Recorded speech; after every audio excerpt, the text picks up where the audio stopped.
Well, we are excited to have Michelle Tullo. Is that how you say your name, Michelle?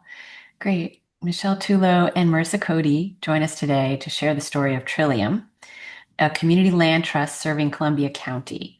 Trillium is a nonprofit organization that empowers community-based ownership of land for housing needs. Many of the communities our fellows on this call are focused on housing affordability, as John and Anya mentioned, development pressure, and conservation concerns. So it will be helpful to learn about options and community partners working to address these interconnected challenges. Trillium is working to integrate concerns around housing and land conservation, which are often perceived as independent and conflicting goals. The mission of Trillium Community Land Trust is to provide permanently affordable housing to low and moderate income households in a manner that utilizes climate-friendly design and fosters community stewardship of land. Michelle Tullo is the Housing Justice Director of the City of Hudson, where she works on the preservation and development of affordable housing. She's an urban planner with a background in housing, transportation, and sustainable land use planning. And Marissa Codey is a special projects advisor at the Columbia Land Conservancy. Marissa has 20 plus years in conservation and transaction work, including the establishment of the CLC's first ground lease project, the Thompson-Finch Farm. And I had to look that up. And in case anyone doesn't know what that is, a ground lease project is a long-term real estate agreement, typically 50 to 99 years, where a tenant leases vacant land from a landowner to construct, own, and operate improvements such as building and infrastructure at their own expense. So the landlord retains the ownership of the land while the tenant controls the development and the developed improvements. So this is such a juicy topic and so relevant to our fellows here. So I'm just going to turn it over to Michelle and Marissa, and thank you so much for being here with us today. Awesome. Thank you so much. We are very happy to be here. I'm going to share my screen.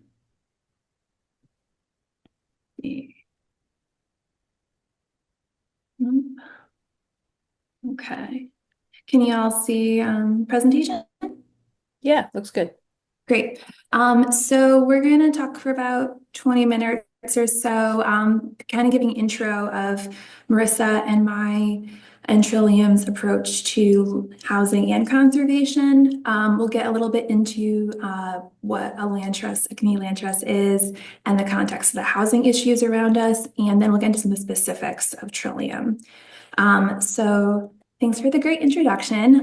So I'm Michelle. I'm one of the co-founders of Trillium, and I'm the Trillium board president. And Marissa is another co-founder, and I'm the board secretary. I'll just give a little background of kind of how I came into this. I'm going to let Marissa talk a little bit about how she came into this. So my urban planning background on education all happened in New Orleans. And in New Orleans, you can't think about anything without thinking about climate change and water and your landscape. And there is a very strong tension between the need for high quality, affordable housing and conservation of the land. The city was originally built on a slightly higher mound of land, which is the French Quarter. And that's the area that is flooded the least, has the highest property values, has the wealthiest residents. And you don't feel if you're walking, but if you're biking, you can feel you're slowly going downhill the farther you get from the French Quarter. And as you get farther and farther, the houses get cheaper, they get flooded more, there's less investment in the areas. And eventually you get out to very swampy areas where you have the most affordable housing, but it's also the most prone to floods, and also just other like climate issues. There's been a lot of tornadoes in those areas. And so there's been a lot of issues there. And that's like kind of my background was these fights between, but we need more housing, we need to build more affordable housing versus like, this is actually damaging our coastlines and it's sinking. And so I've always been really intrigued by how can we unite these two issues and look at them from a unifying front. Up in Columbia County, where it looks more of like a lot of times trying to build new housing that we desperately need. And then you have folks saying, but you're taking away info land, you're harming our beautiful rural character, or like I think Lisa said, fear of changing of what that looks like. So Marissa and I and our rest of our team have been thinking a lot about this concept. I'm gonna let Marissa, if you want to just give an intro about how you kind of got into this. Sure. Yeah. So I started at CLC back in 2003 and was engaged in a lot of our basic transaction conservation easement and purchasing land for public conservation areas. And then maybe 10, 12 years ago, I served as the director of our agricultural programs, which was CLC's first step into the realm of affordability. And the tools that we use for keeping farms affordable came from the affordable housing world initially. So, a couple different tools that are in conservation easements. And then, as was referenced, the purchase of Thompson-Finch Farm. I was working with several partners to purchase that farm so that CLC owns it and the farmers have a 99-year ground lease, and then they're able to build equity in all the structures above the land. So the house, the barn, they can have a reason to improve the structures and get that equity, but it'll still be affordable for the next farmer. So I learned a lot kind of working on that project.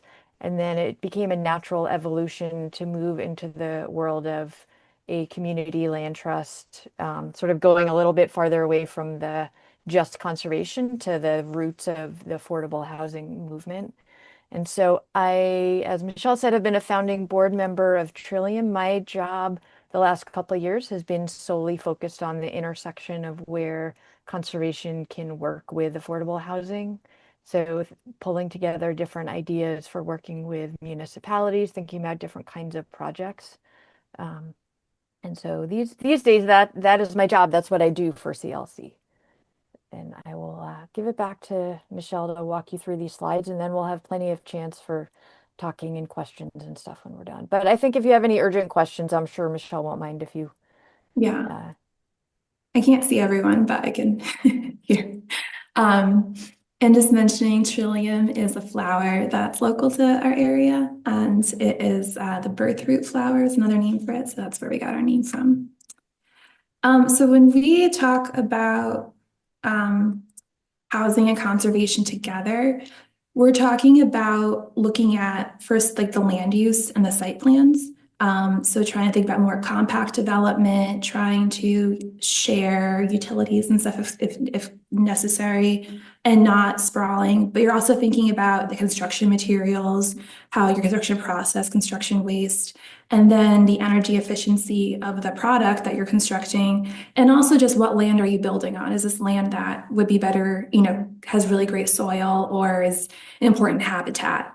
So those are some of the things we're thinking about when we're considering that alliance between housing and conservation. In front of you, we have two pictures from some of our collaborators. So the top is the Red Hook Gateway Project. It's just showing an example of what this can look like. This is in development right now, or pre-development, I guess.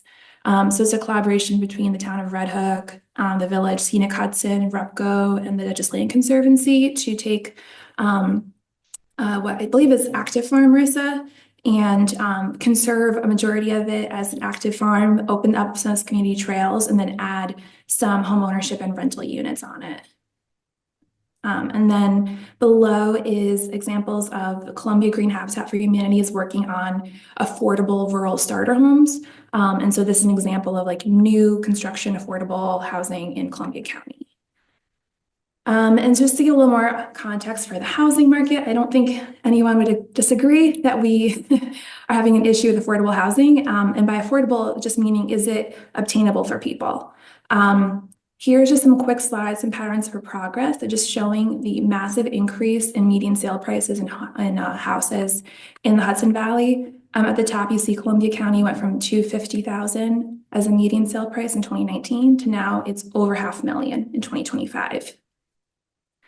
And not only are prices up, but you're even lucky if you get those houses because we've had a decrease in closed sales and in inventory. So you can see all this negative red on the right is just showing that throughout the Hudson Valley, you've had a decrease in sales that have closed, and as well a decrease in listings. So the overall story here is that we have high demand and low supply. Again, here is just our inventory. It's like a pretty big change in the decrease in inventory.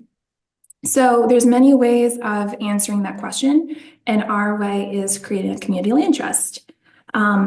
I can't see folks, but just wondering if anyone has background or familiarity with community land trusts before I kind of describe them more.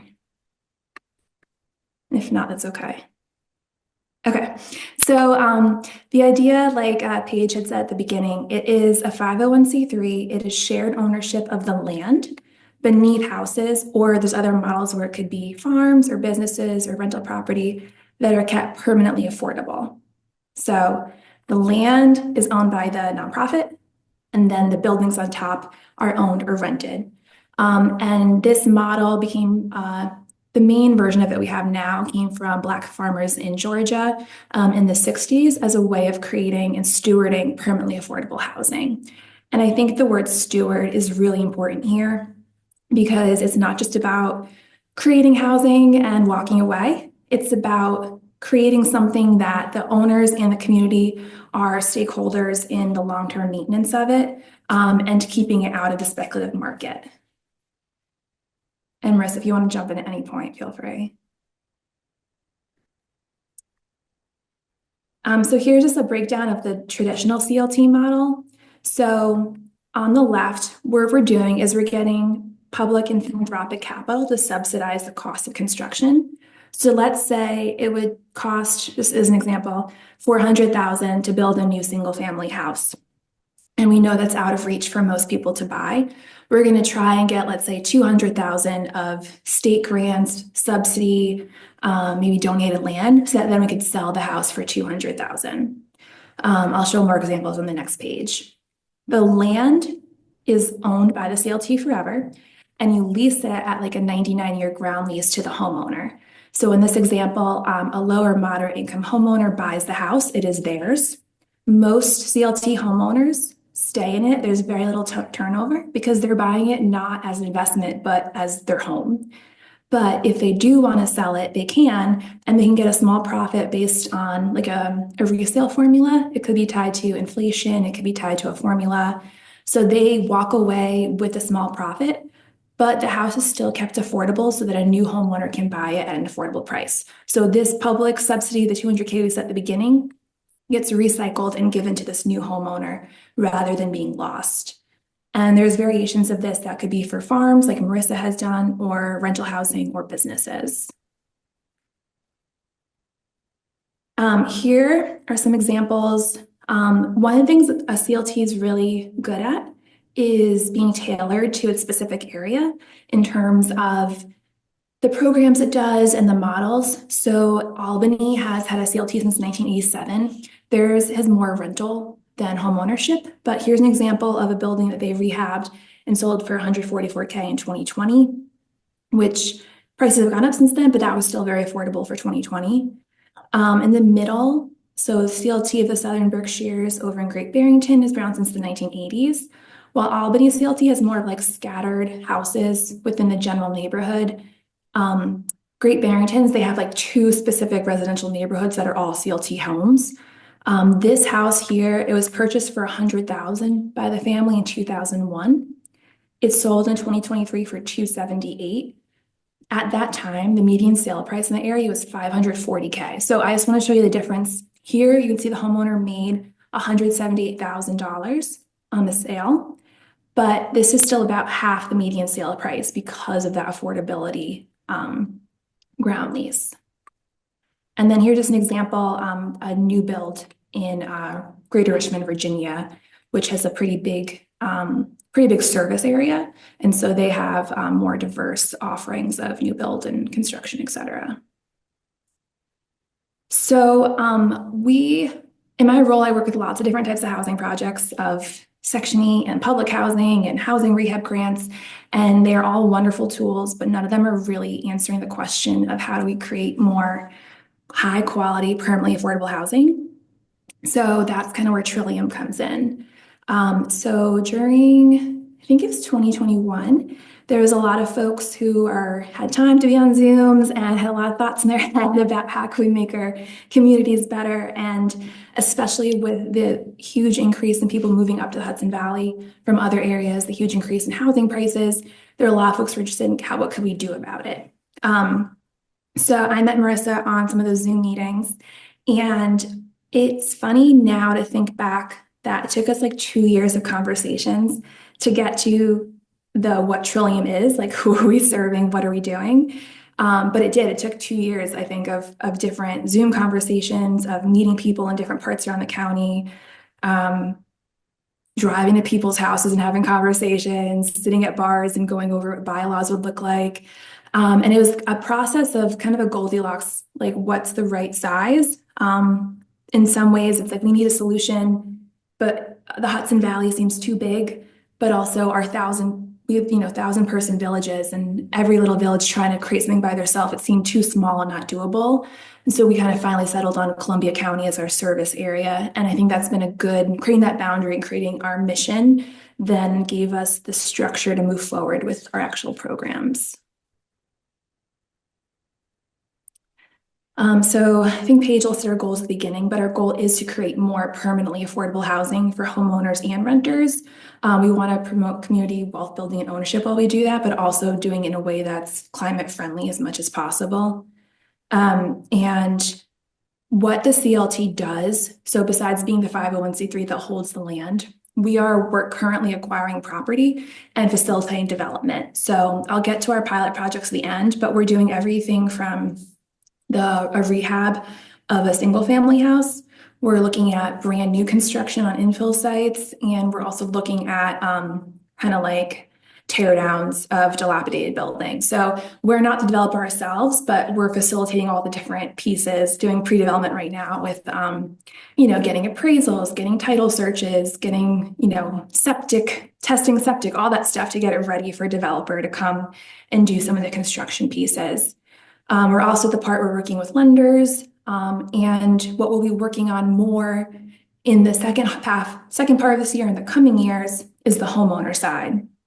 So prepping the homeowners to qualify for mortgages, for down payment assistance, and then the ongoing stewardship of the property. So not just, hey, you have a house, you're on your own, but how, they're part of the CLT, they're like part of the community, and we're there as a partner for stewardship of communal spaces, but also support and stewardship of the homes. We're a volunteer board, which, going back to the Goldilocks thing, it's a little too small right now to be an all volunteer group. Like it was working fine, we're getting things going, but now we're at that point where we have to grow and take on some staff for all our projects. But for the moment, we just have a really awesome, hardworking board that brings a lot of different experience in contracting and nonprofit work and finance and all that. And before I talk about our projects, just to kind of show our revenue sources, we have started, we're still a new group. I should have said I think we incorporated in 2023, like that November. So we're really going into our 2.5 year being a CLT. And we've just been leveraging small grants and donations into bigger grants and donations. Right now, we're just taking in donations and grants. In our coming years, we'll get bigger funds for construction, and then we'll start getting some revenue from the ground leases. So the homeowners would pay like a small monthly fee to CLT because we would help manage some of the communal spaces for rent or from sales. So kind of having a revolving fund of when we do sell some properties, that some of that funds will then go back in to help fund the next round of projects. It's not ever going to be a big money-making operation. It's always going to be very tight, but it'll be enough, most likely, to just keep everything rolling forward. Michelle, I was going to jump in just for one, Yeah. because it might be relevant to the other people in the meeting. Just an FYI that the Columbia Land Conservancy was the initial fiscal sponsor for Trillium when it was starting up. So that was a really kind of easy role for an organization like CLC to play that was pretty impactful for starting a new entity. So we had a relationship with Berkshire Taconic Community Foundation. I think they were Trillium's first grant to kind of get it rolling. We no longer need to do that now that Trillium has its 501c3. Yeah, thanks for bringing that up. So here's showing our funding, and I did this from my head, so it might be a couple dollars off, but it's a good summary. So that first grant, I think it was $1,200 we got from Berkshire Community Foundation, and that's one that CLC was the fiscal sponsor for. And it is small, but we could not exist without that. That helped us get our IRS paperwork, helped just some of those basic, set up our website, stuff like that. And then we were able in the next year, using that success, to then get 30,000 in grants that we're still expending on pre-development things. So I mentioned, the appraisals, mentioned, we're getting a survey from an engineer, things like that for the sites. And then we've won more money last year and the beginning of this year to actually begin acquiring property. So started very small and just slowly snowballing into larger funds. And yeah, most of those, we haven't done a big fundraising push at all. And we haven't really tapped into all the donors we potentially could. So far, it's really been Berkshire Taconic Community Foundation and the state HCR, and then local banks, and just donors who we've been able to get in touch with through our networks. And just like we've kind of been snowballing small funds into bigger funds, we've done the same thing with relationships. I think the main reason why we're like having success now, it's probably persistence, but also building relationships with people who have more assets or experience. So Columbia Land Conservancy has been so helpful in getting us started. Columbia Economic Development Center and some of the other groups up here. Never trying to invent the wheel and just trying to take what work's already been done and customize it to our projects. I'm going to let Marissa speak about Hudson Valley Alliance for Housing and Conservation for a sec. Sure. And I don't know, I think maybe Steve Rosenberg spoke to this group in the past. Yes, we did have a presentation from Steve. It was great. Okay. So Trillium was this year added as a new organization to the Hudson Valley Alliance. Columbia Land Conservancy has been a member since the beginning. We added Trillium, and I forget what the conservation group, I think maybe it was Open Space that was added last year. But this group of organizations meets monthly, and then there are subgroups that meet more often than that, works on policy initiatives, helping support each other in projects, and just kind of furthering this broad effort of aligning housing and conservation. So just going to close by talking about what we're actually doing right now. So we've discussed how kind of our origin story, this first couple of years of meeting with different people, figuring out who are we, what are we doing, and then a year or two of writing policies, getting small grant funding, do all the really important but not fun stuff of getting your IRS paperwork in, getting your website set up, all that. And we developed a basic priority list for selecting projects. So thinking about what fits into our mission, what is feasible. And I think this is important because it's so easy for small groups or any group to get into mission creep. And these 3 pilot projects are important, but also what's important is all the things we said no to, or all the projects we could have done that we said, okay, we don't think that fits in our mission. We don't think that we're maybe the right people to do it. And so I think that's also important, is thinking about specifically what are you good at doing, or what are you the right fit for? So these 3 projects, the first one is under contract right now. We are purchasing a single family home. It needs a little bit of rehab that we're going to do, and then we're going to sell it at an affordable price.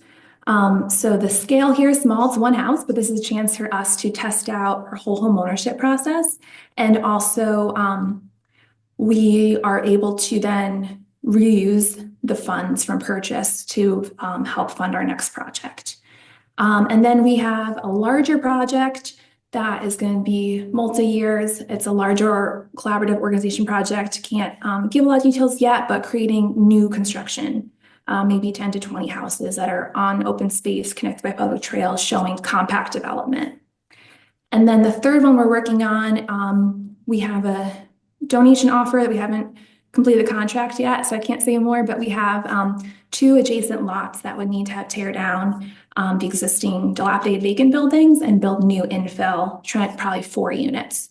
So all of these are showing a variety of rehab, infill development, new construction, and scale from 1 single family to 4 to a small community of 10 to 20. And we're trying to position them so that all of the different funding can kind of waterfall to help fund the projects. And we also can help all the different homeowners through the process. We'll work on our homeownership project, process for the first project, and that'll help us to scale it in the coming projects. And while we're working on these pilot projects, we're also working on our organizational capacity. So we just got a new board member, building up our board more, working with more community engagement, working with more collaborations, and like I said, building that homeowner support there. Those are all my slides, so I will stop screen sharing and turn it over to Vanessa or Paige. Great. Thank you so much. Yeah, really, really fascinating and super juicy stuff. Anya, I see you've got your hand raised. You've got a question? Yeah, I do. And I have a couple, if it's okay, since I Yeah, have to go step out for it. early, everybody. Thanks so much for your presentation. I found it really interesting and very, I know it'll be really of interest to our community based on what we're hearing. So my first question is, I guess, more pragmatic. Do homeowners, or to what extent can homeowners modify their homes and their yards? I just think that'll be one of the first things they'll want to understand. Yeah, so thanks for bringing that up. So the way it'll work is that written into the ground lease, homeowners have the ability to make changes or additions or whatever. There might be limitations in some of the bigger community areas in terms of some, maybe they don't want in-ground pools or something. Like there might be some things like that similar to the way like an HOA would, but in general, the homeowners can do what they want. And then when they sell the house, the increased value that they put in, they get to get that profit out. So that would go into the formula. So if they added another bathroom, whatever cost that increased the value of the home, they would get that back on the sale. Okay. So they could potentially build an addition or like things like that. Would that still be within possible? Yeah. Okay.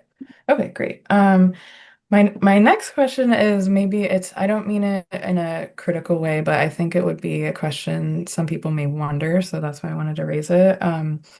So I'm curious about the extent to which homeowners can participate in governing the community land that they're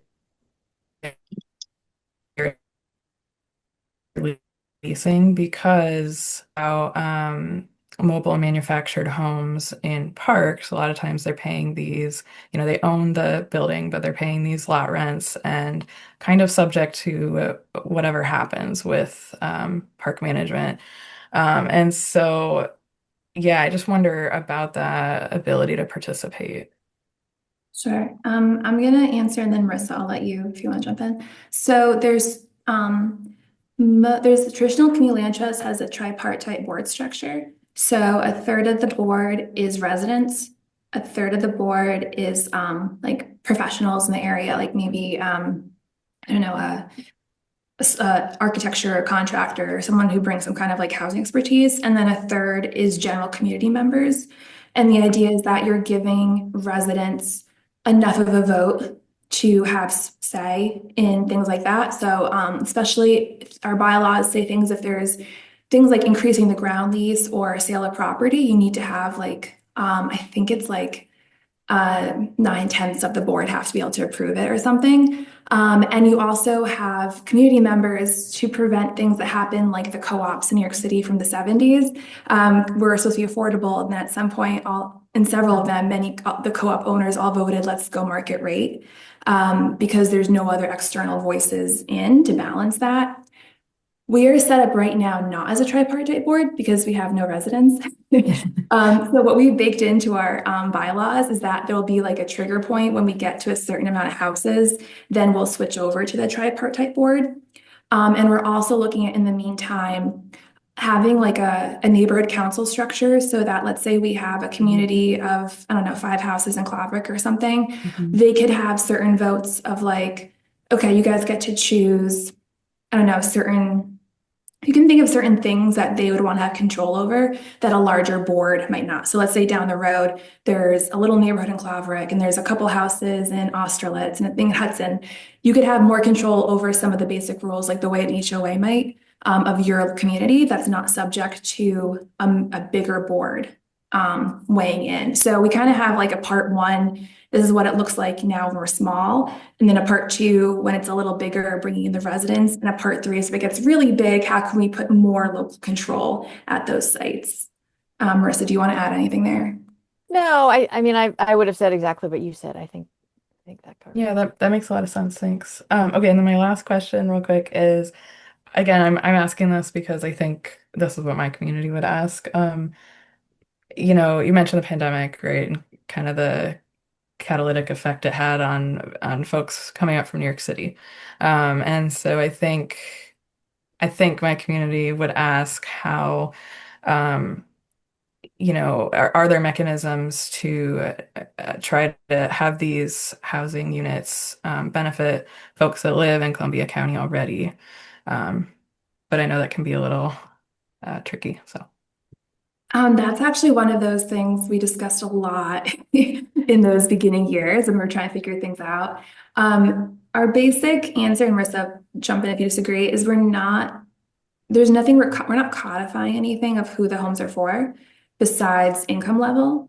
I think the marketing and the home ownership programs are going to require people to be active in the area in terms of you have to go through, like a 6-month home ownership program, and some of our marketing is going to be through local communities and towns. And so I think that's going to be increasing the chance of who's going to apply for the housing. But we've thought a lot about both fair housing laws and not violating them, and also just think it's very tricky thinking about who belongs and who doesn't belong. And so that's where we've landed. Marissa, do you want to add anything? Yeah, no, I think that's exactly right. And we'll be finalizing that more, I think, in the coming year, as we're actually setting out policies for once we have the unit, how we're going to go about finding homeowners. But yeah, that's correct. Yeah, I was wondering if you could talk a little bit more about how it sounds like you're still like preliminary ideas about this, but like how will you market this and how will you find the homeowners, and then more about how do you qualify people for this to make sure it's serving those in need, and what does it look like when you're not just on the speculative market? Like how do you shape the market that you want to play in? Wow, that's a good question to answer. So again, this is some of the stuff that's like half baked right now in terms that we haven't fleshed out all of it. I think I think the best approach in terms of marketing is just like multi-pronged. So going through, so for example, like Habitat for Humanity, they serve up to 79% of area median income in Columbia County. And so we're looking to serve for homeownership a little bit of a higher band, people like 80%, maybe 120, although we'll go below sometimes. They have a whole list of people they had to turn away because they didn't qualify. I've also spoken to a lot of the local banks of people who've been searching for homes and couldn't find a home they needed or qualify for mortgages. But then also our board is very connected throughout most of the communities in the county. And so going to local communities and giving presentations, some of the like churches, like speaking it with churches or passing things on through, pastors and stuff is a great way of reaching out to people who might not be on social media or something. And is, I think, a very deliberate, multi-pronged approach of in-person reaching out, here's an opportunity, and also, online. The requirements, we're going to have like the Trillium requirements, but then some libraries, yes, some of the grants So sometimes we'll get rules passed down to us if we get certain funding from the state. And so most projects, it's going to be something like you need to income qualify and you need to go through the home ownership process, like maybe 6 months of classes or workshops or something. And when you income qualify for CLTs, you just have to do it once when you buy the house. We're not going to come back and income qualify in coming years. But you're looking mostly at people's incomes and assets, stuff like that. And you asked about keeping it off the speculative market. I think, I think this is something Marissa and I talked about too, is and our board is not just the difference between like slapping a deed restriction onto something. So if a resident's already in a house and then we had an opportunity to come and say, okay, now this is going to be permanently affordable versus from the beginning marketing it as the point of this is to make homes for people to live in. It's not an investment property. And in baking that into our process in the homeownership process, but also annually meeting with the homeowners, like maybe once a year to go over, what does it mean to be part of the CLT? How does that affect your mortgage? How does that affect, communal relationships of how we take care of the land around the property? And I think there's a lot of CLTs around for decades who all have done this in different ways. And we're going to be, so for example, I know like in Buffalo, their CLT has like volunteer community garden days like twice a year. And at that time they give out like education stuff. I know in like Sonoma County, California, they have like mandatory, you meet with the program manager once a year and sit down and we review things in like a more legalistic way. Some people have more of like community potlucks. You come and we'll talk about stuff and you contribute. So that's some of the fun stuff we'll get to shape as we get the residents and see what they're into. I also think some of the conservation piece comes in here and giving people an opportunity to participate in the land. So if you want to talk about that. Yeah, and I think Columbia Land Conservancy very much hopes to partner with Trillium and other organizations in pulling together land stewardship that can be affordable. So some of the things we've been thinking about are ways to facilitate pollinator pathways and kind of native plantings that if we can help in the beginning with grants to kind of get stuff planted, the long-term maintenance is going to be more affordable and just simple mowing strategies, things like that. And so if we can sort of integrate that kind of conservation into communities and engage people, whether it's helping manage trails, if they're affordable housing communities nearby open space or community gardens, those kinds of things are very appropriate to rural affordable housing concepts. I think, the strength of a community land trust, as Michelle said, is it's so tailored to its community that we can really create something that makes sense, whether it's Columbia County or if it's not Trillium, it's, a different county in the Hudson Valley to have people in your houses, on your board, have your community engaged in a way that's just gonna make sense that might not make sense a couple counties over. And I would just add one more thing in terms of the stewardship is that the CLT, because it has the ground lease, the CLT has an interest in not letting the homeowner foreclose. And so there's another partner who, if needed, kind of step in and also just check in on, before if more taxes pile up or something. And CLTs do have the lowest like foreclosure rate during the recession. CLT homeowners were the least likely to foreclose out of like general homeowners. And there's also, like I mentioned before, you have another partner to help with the like home maintenance piece.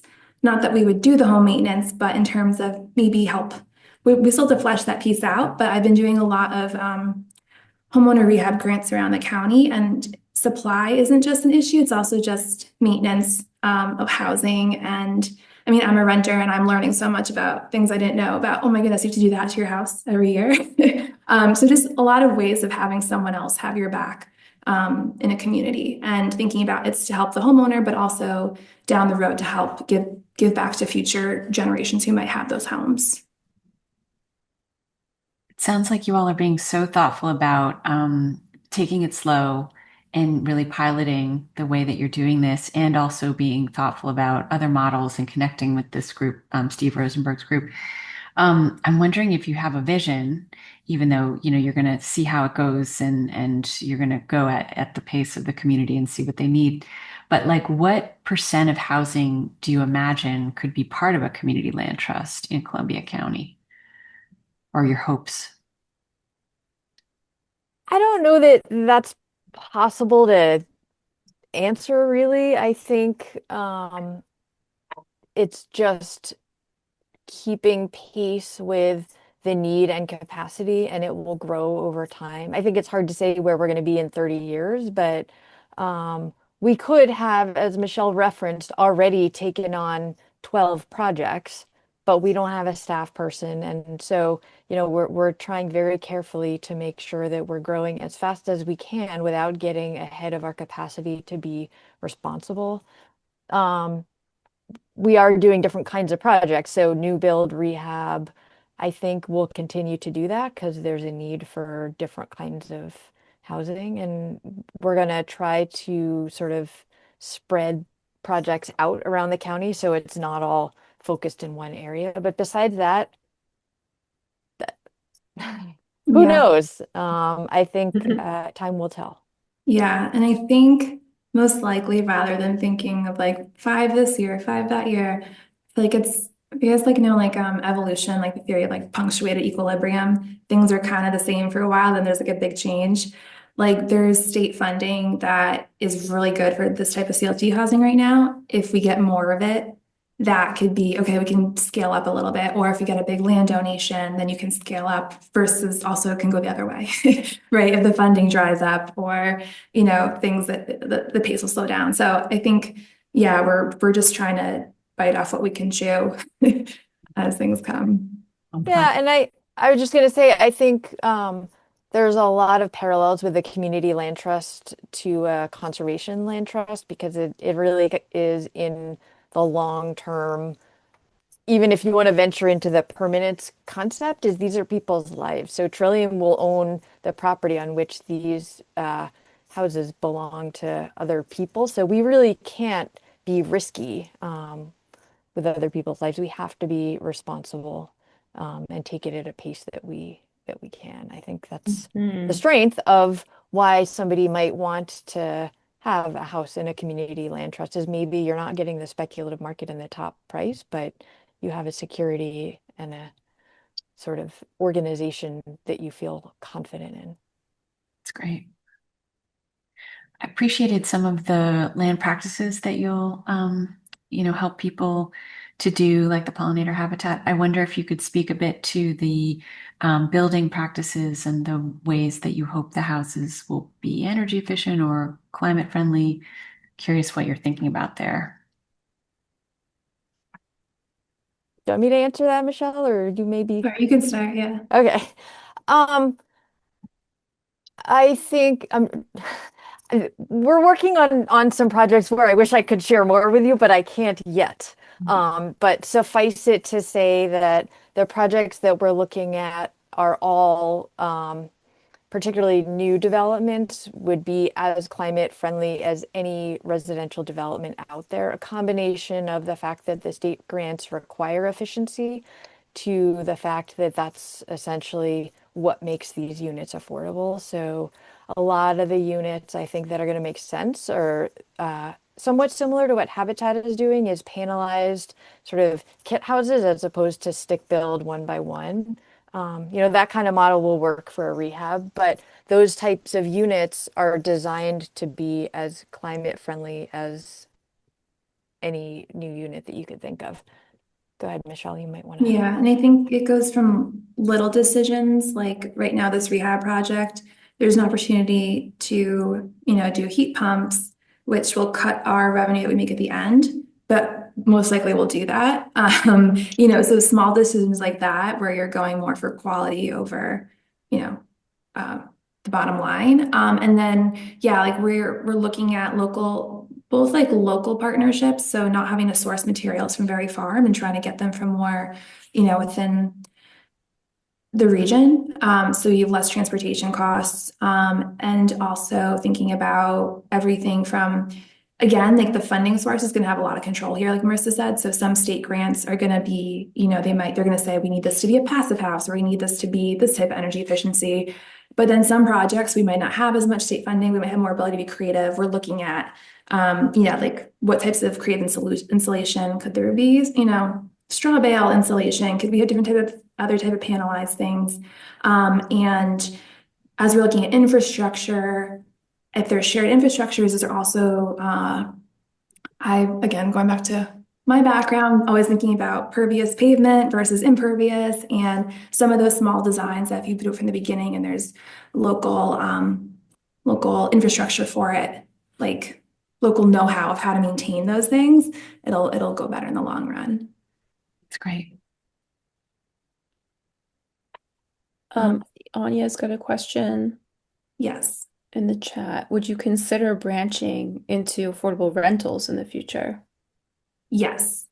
So the limiting factor there is really our capacity to be a good landlord, both in terms of having enough funding to handle operational costs, and then also just having the capacity to handle being a landlord. So we're more interested in home ownership, but we know there's such a need for good rental housing in the area. So that's, again, like if our capacity increases, and that's something we'll look into more actively.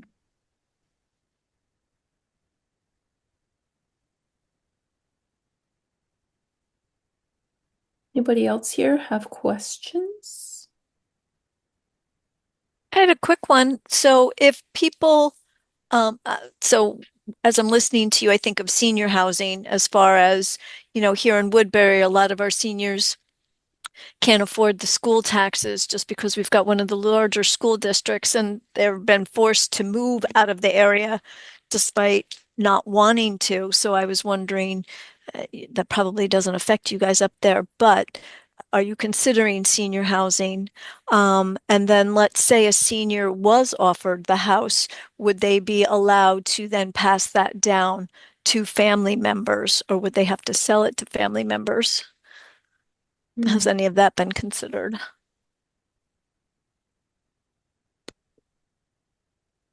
You want me to jump in, Michelle? Yeah.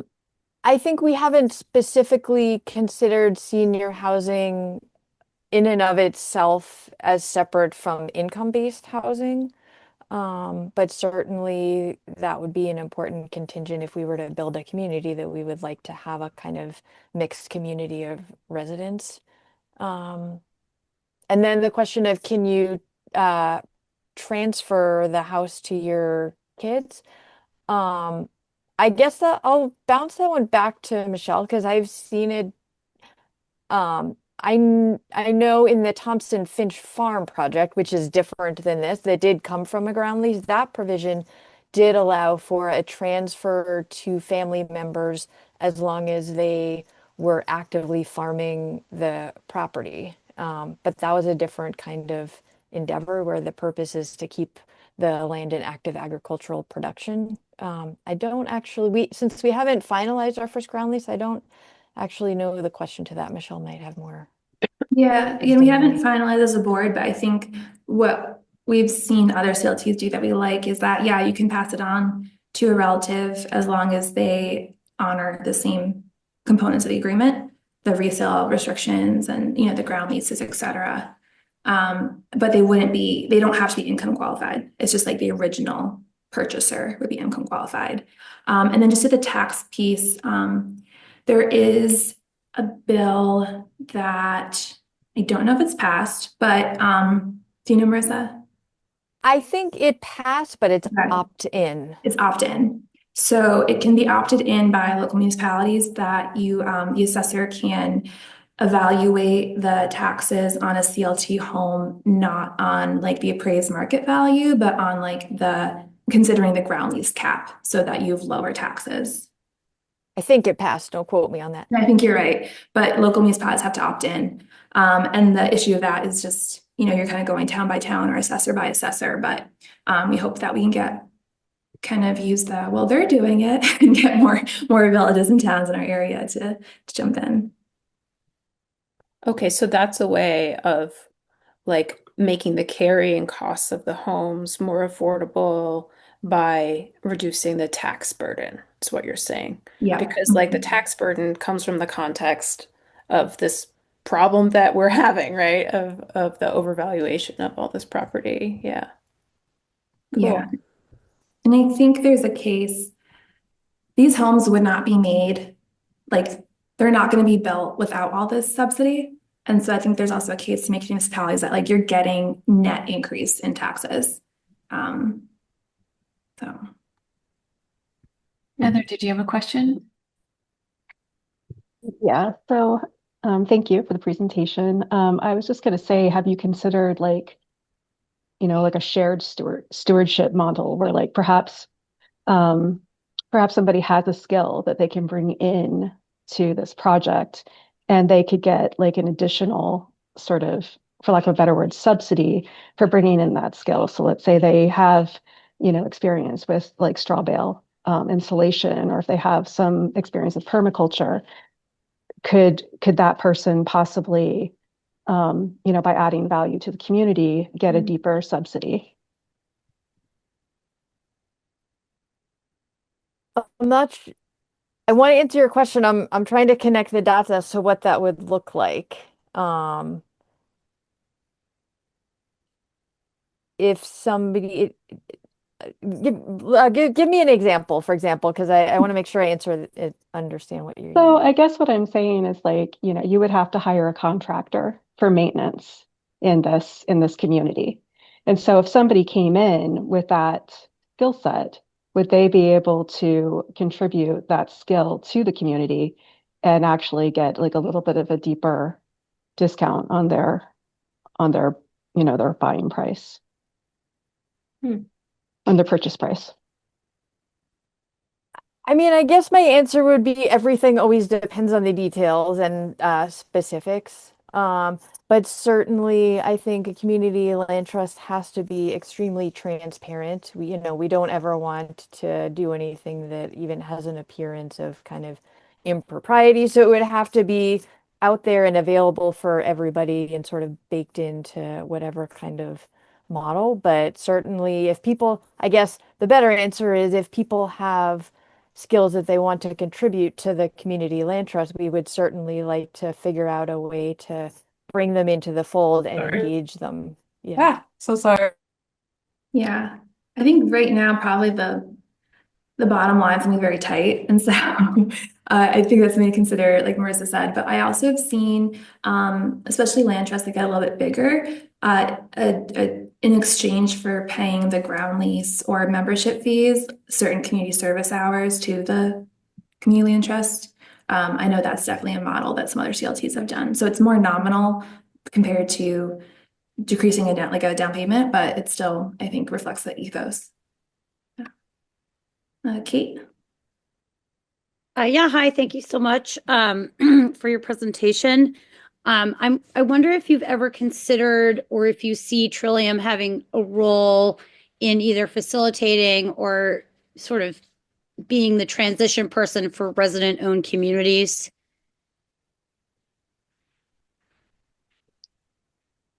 Like trailer parks. I don't know if you're familiar. Gotcha. I know Chris Yeah. Brown is a big fan, so. Yeah. I think going back to like what Marissa said, everything is kind of got to look at the situation. And again, I think we're very mindful of inheriting situations. So, for example, inheriting situations where there might be a lot of deferred maintenance or things like that, that we might not have the capacity to handle well. And also inheriting residents who maybe didn't sign on to a CLT.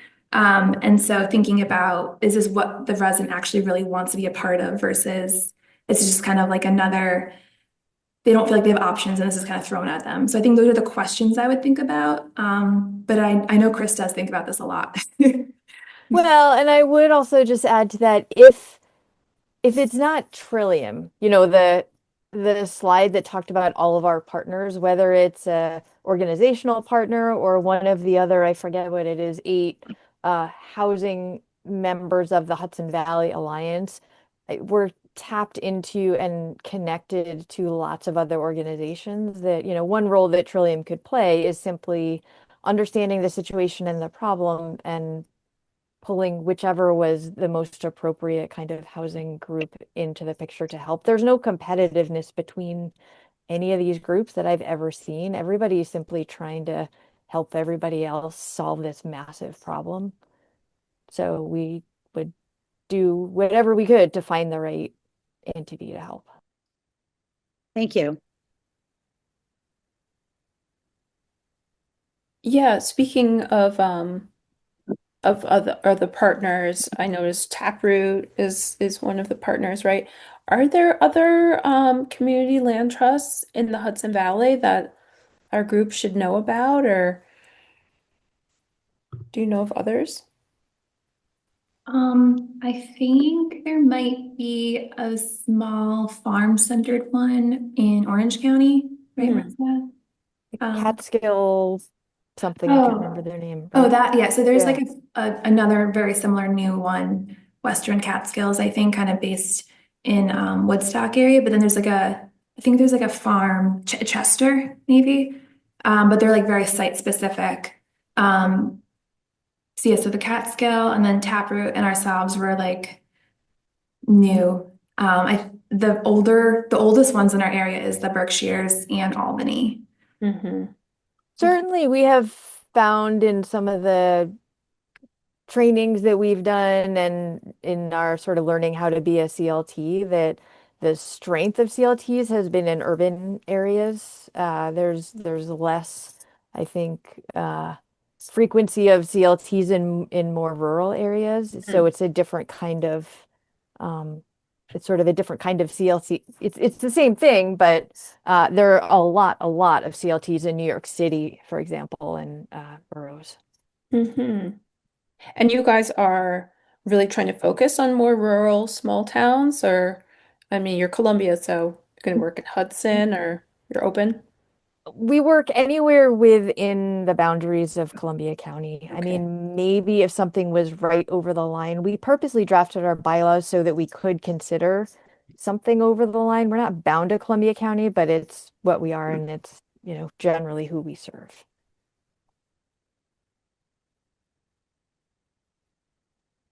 Great. Spoke a bit in the beginning about how you got involved. I'm wondering about things that, like other reasons you got inspired, why this issue, why you care about it, and if there are things that have been particularly inspiring to you as models. I'm happy to talk about that. Um, I'll just be completely honest uh, to your question. Because I've been in the land conservation field for a long, long time, 23 years here, and then another couple years out in the Midwest.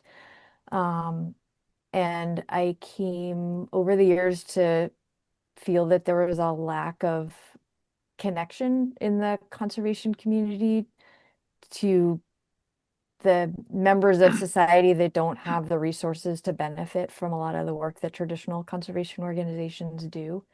And I think that this conflict between housing and conservation doesn't have to exist. There's no reason for it to be there. There's plenty of room for both organizations to kind of work together. I think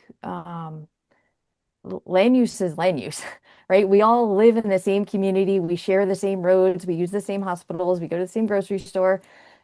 It's the same land. And so if we can be thoughtful about places where affordable housing is completely appropriate and the best use for property, it doesn't need to go on the highest, most ecologically pristine land, but we can still roll conservation into the thought process. We can still protect the places that need to be protected, and we can build affordable housing in a way that's responsible and works with the community that it's built in and feel really good about those projects. For me, it's what inspires me to sort of stay in this field is that we can do better and we can do both and have made our communities better.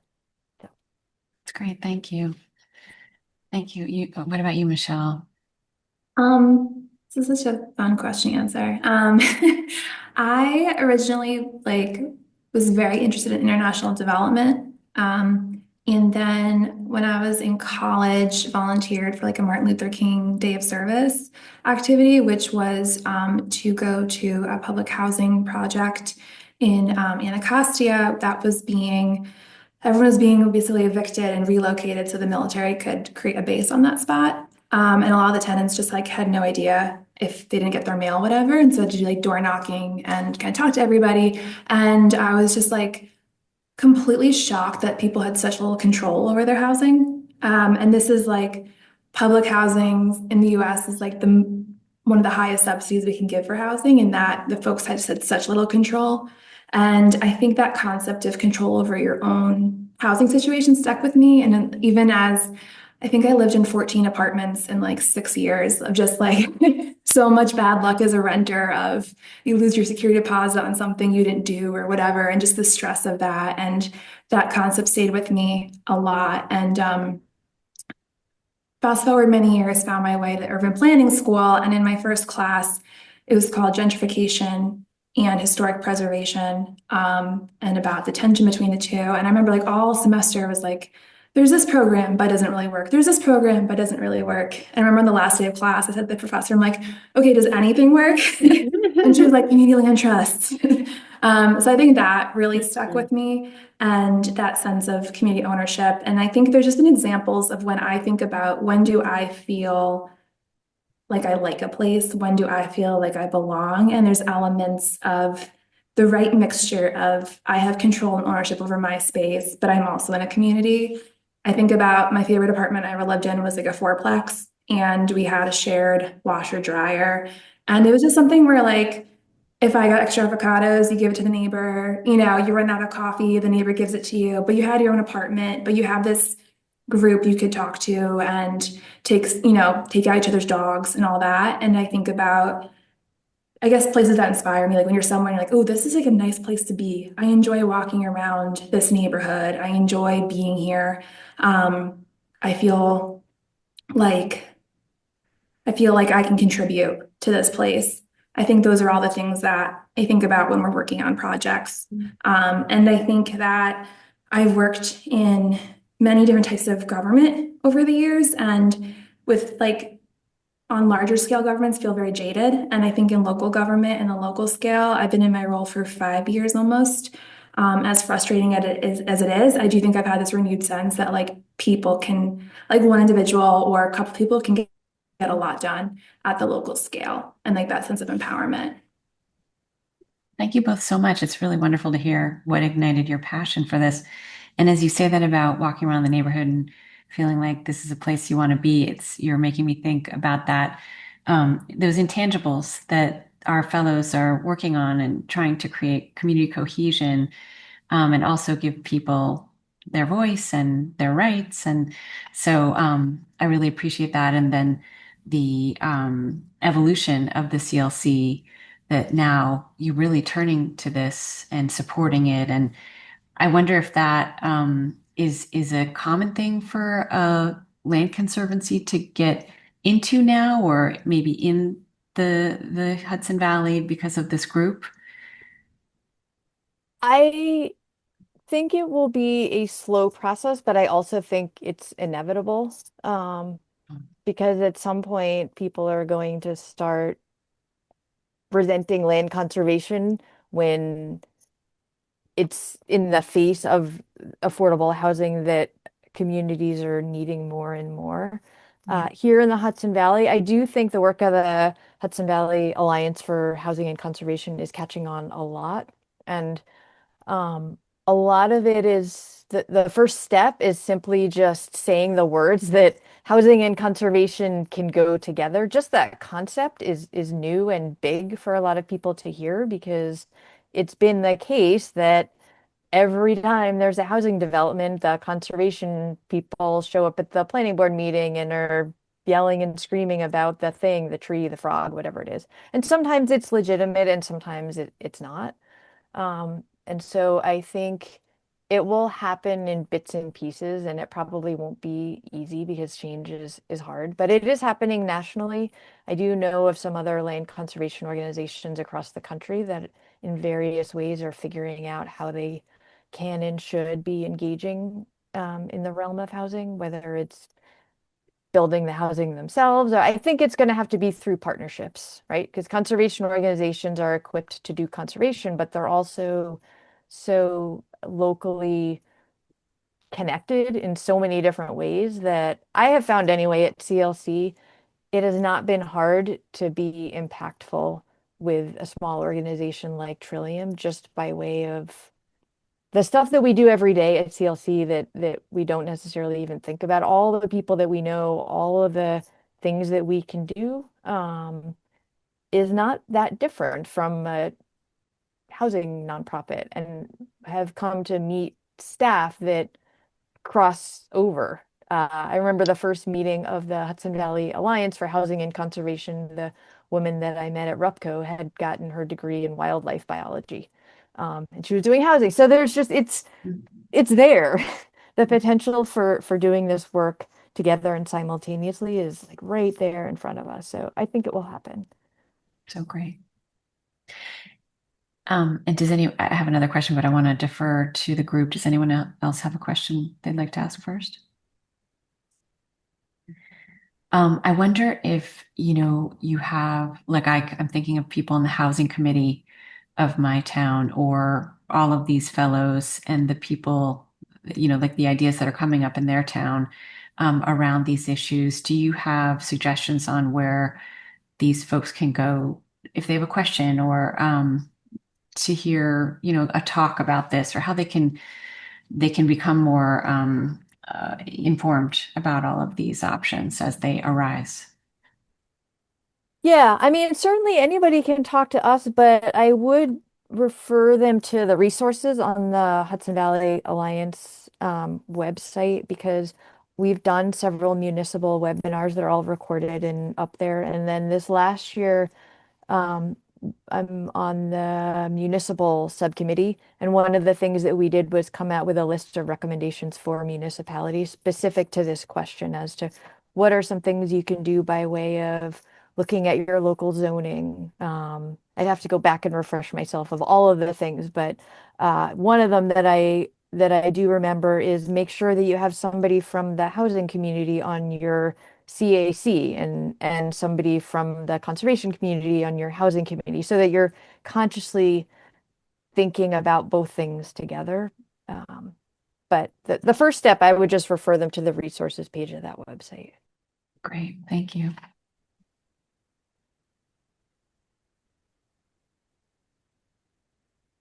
Do you ever hear people who are skeptical of community land trusts, and like what do they think the drawbacks are for it? I'm just curious, like, are there any critiques of the model? I can answer that one too. Um, I think the most common critique that I will confess, it took me a little while to wrap my head around to the right answer, which is why would somebody want to own a house that had a price restriction on it?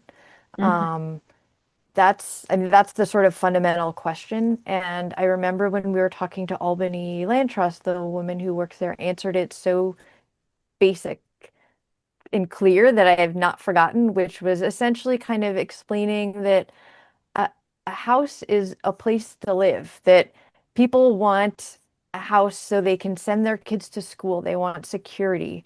Um, and when I really think about it, I'm lucky enough to own my house. I did not buy my house as an investment. Some people do, but most people buy their house because they want a life. They want to know that they're going to stay somewhere and have roots. And so a community land trust house gives that opportunity to people who otherwise wouldn't have it. And they'll get equity when they sell their house. It may not be top of the market. But then again, the market could tank and we could all lose money, those of us who are lucky enough to be homeowners. There's always going to be risk there, but it's that enabling somebody who otherwise wouldn't be able to have the security of home ownership, is the root of why we do this, and is a pretty easy answer to why would you want a price restricted home. Yeah, and I think the only other thing I'd add is that no one has to do it. Mm-hmm. Something, and that's something also like why I think the education is a big piece and really finding people like this is what they want. No one has to, but like if you want to go buy a market house, go ahead. Like Yeah. because we met with Philmont with the local government there, and that was a question that came up, but like, but what if someone's like they don't have to? Like it's I think there are so few options for housing, rental, home ownership, whatever, and we're trying to create more options.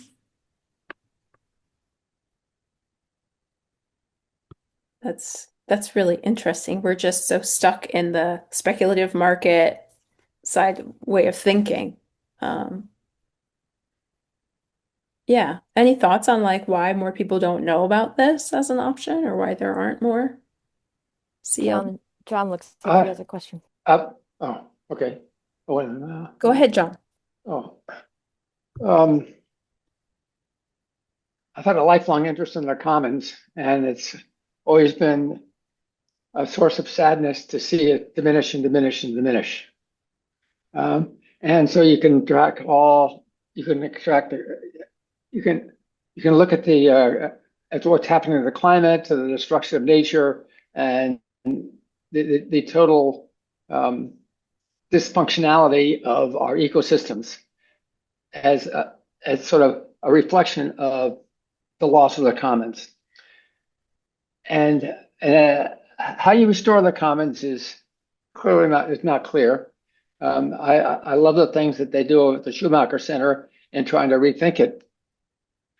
Land trusts are one of the few organizations that are fairly acceptable. Unfortunately, they're trying to improve the commons. I realize that's not the word that is used, but all of nature is the commons. And anything you can do to protect it or nature adds value to anybody who in any way is dependent upon it. And we haven't learned to argue that.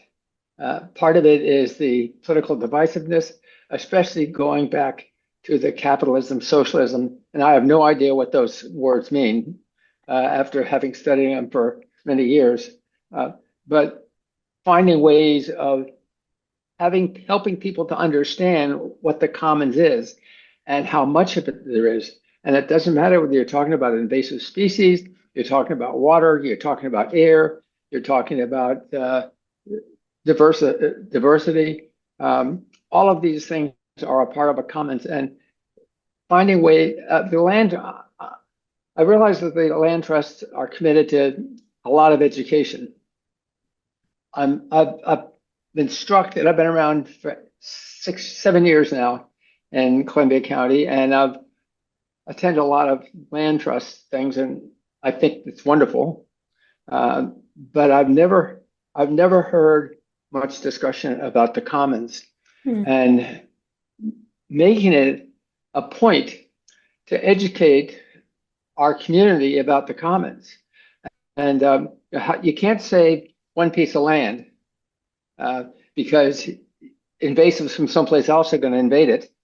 You can look at it in so many ways, but finding ways to help people understand it in theory, will help make it more possible to extend the bounds of collaboration and of stewardship. But it goes back to the fundamental principle of a commons, and so much of what we're learning now, especially, I mean, if you study indigenous economics, anybody who studied any economics and then reads indigenous economics, it sort of blows your mind because there's no language in our society, especially relating to to explain the economic concepts that are important, but they all integrate extensive elements of the commons. Anyways, I just think I sit here, listen to this, and I want to find ways of doing something, but finding for our own selves, understanding the many ways that the commons actually rules us, or the loss of the commons, and economist, he's talked about the commons. Oh, yes, it's the tragedy of the commons. It's not the tragedy of the commons. It's the tragedy of the market. And finding ways through our environmental education to help people understand what the commons is a really important piece to making progress. And it's essential for reversing climate because the dysfunctional dynamics of climate change, whether it's the degradation or the warming, the positive feedback loops that make the Arctic warm 4 times faster than the rest of the world. All of these things are things that deal with the interconnectedness. And it's very hard to get people to do it, but you can start to understand the commons and how ecosystems are connected. It's an important starting point, and I deal with this town very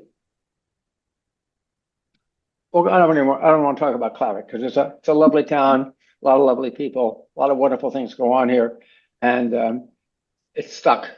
Yeah, I think So things like this are, if we can get some land going to Trillium and Clavic, that'll be if we can actually change our zoning to increase density and protect and steward land, it's going to be wonderful. And things like what you guys are all doing are key. But that's just my little rant. Sorry. That's okay. There was 2 words you said that I think are my 2 answers to Vanessa's question. I think a lot of people have different answers, but I think the reason why there aren't more CLTs is it is hard. And that people are stuck in this narrative of homeownership is the goal, it's obtainable for everyone, and it'll send your kids to college, protect you in your older age. And I think all of us, have our own opinions of that and different experiences. But I think that's the narrative that CLTs are trying to fight against, that this house is your bank account to protect you for the rest of your life instead of this house is your home to physically protect you. So, yeah. Yeah. And John, thank you I love your little rant. And I think that's really what Paige and I want the Funding Futures program to be for this cohort, is a way to kind of talk about the commons. What does a community want to come together and be mindful of or work on? And so the commons is not just the land or assets, but it's also our group community energy and our will, our life force to come together and to be able to collaborate on something. So that's my take on it. We hope. Yeah. And just the belief too, John, that I think more people agree with you than we know. And our hope is that once you start giving people voices, they will hear each other and they'll get together and make change, because we're all isolated. But I agree with you, and I know many, many people do. We aren't joining forces because we can't see each other. Well, you are. Right. PC has done a great job in expanding the horizon and the vocabulary. Thank you. And you are too. You work very hard. That's right. Well, any last questions? Maybe if folks are inspired by this or know people who would be really jazzed, we'll refer them to the Hudson Valley Alliance for Conservation of Affordable Housing. Any other tips if people in their towns want to start something like this? I mean, I remember you said at the beginning of your talk, it started with a lot of just conversations, meeting up at the coffee shop and talking things through. And are there any other resources for folks who are interested in starting CLTs?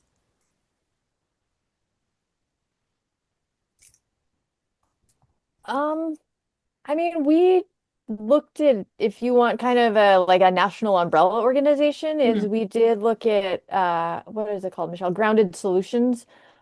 They have a lot of model documents, and at one point they have a big guidebook. I forget they have 11 chapters, and we started our conversations kind of going through some of those chapters. But there's a lot of resources there just about what is a CLT and, just kind of the backbone structure of it. But also it's just talking to people from other CLTs that are starting up and kind of hearing their stories, knowing what to expect.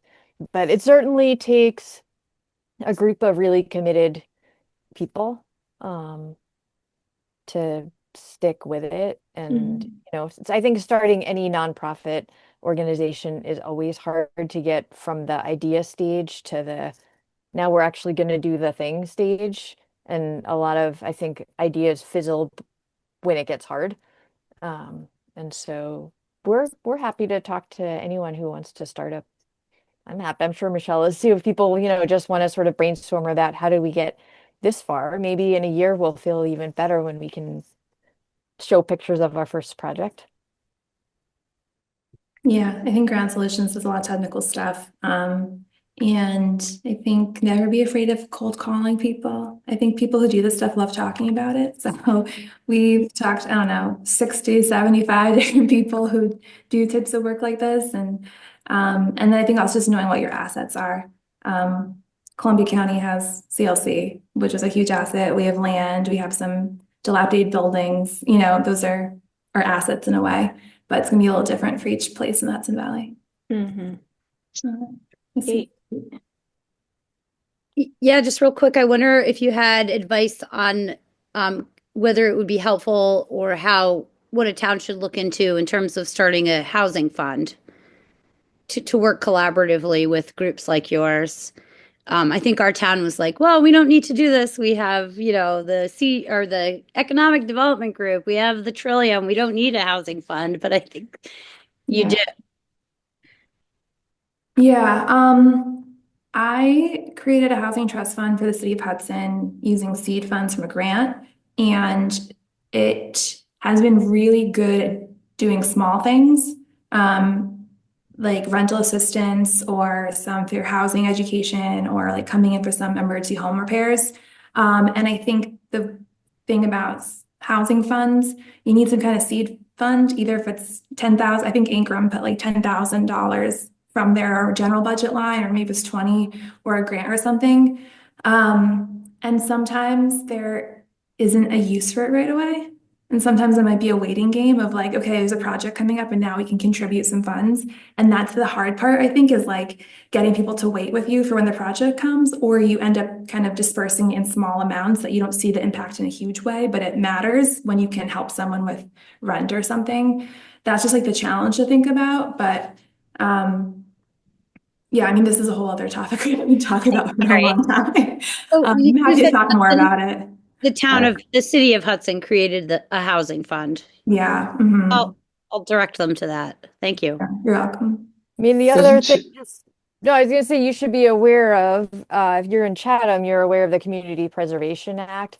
There have been efforts last year and this year to try to pull something together, either statewide or Hudson Valley wide, that would be similar to the program that allows communities to raise money for conservation, that would allow them to raise money for housing. It sort of puts a fee on real estate that sells over a certain amount, but it has not been passed. But it is something the Hudson Valley Alliance has been trying to move forward last year and this year. That it was actually done in Long Island, right? Uh-huh. Correct. Yeah, they managed to do it, but Are you talking the real estate tax? mhm. Chester's working on it. Chester, New York is working on it, and Warwick already has it. So yes, and actually, my mayor spoke with Scoofus, and he said if he puts together his packet, he will work on pushing that through for him also. So that is something Woodbury was interested in. Yeah, that's a whole we're on our last minute, so that's like a whole nother Oh yeah, that's another topic. but a really interesting one, and I think with a lot of potential. But the Hudson Valley Alliance has a policy working group that's been focused on that. So there's also some resources there. That's great. Well, thank you both so much for sharing with us. Huge congratulations on getting launched. Yeah. And thank you for being an example in this way. We're rooting for you. We're so grateful for your work, and what, this trailblazing that you're doing. Thank you so much for being with You're us. welcome. It was Thanks for great having being us. here. Yeah, thank you all. Thank Take you. care, everybody. Thanks. You too. Bye-bye.